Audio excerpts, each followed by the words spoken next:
諸国百物語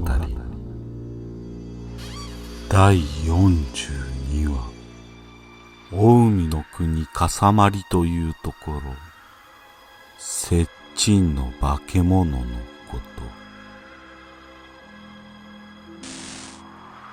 と。大海の国滋賀の今世というところに笠間という田舎があった。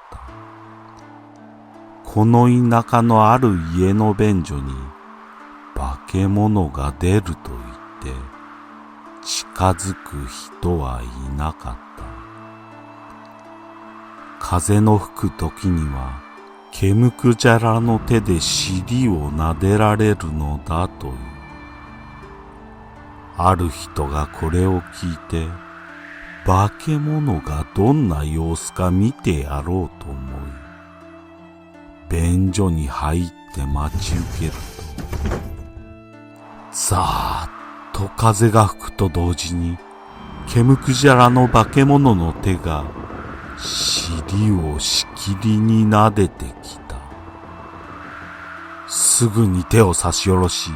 しかと捉えてみれば、なんと、すすきの穂であったという。田舎のことであったので、便所の下にすすきが伸びて、風が吹いた時にすすきの方がなびいて、尻に触ったのを、毛むくじゃらの手が撫でていると、皆は思ったのである。その後、すすきを買って捨てたので、化け物の噂も止んだということである。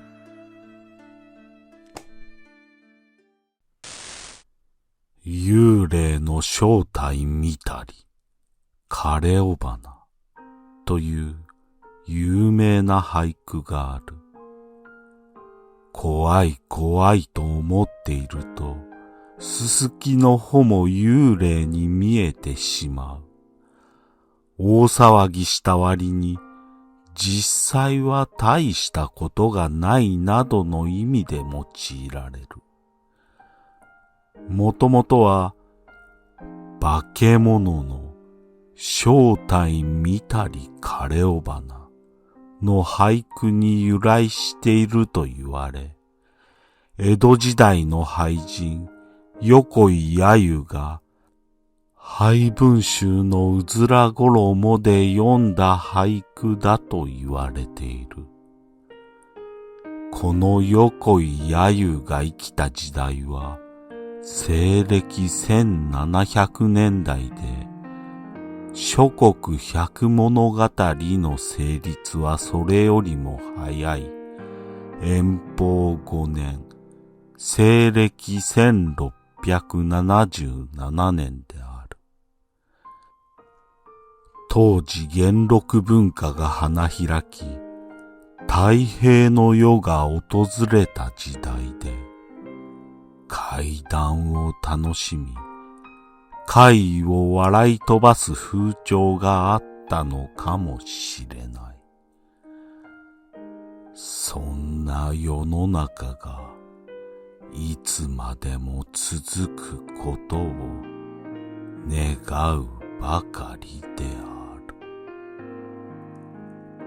化け物の正体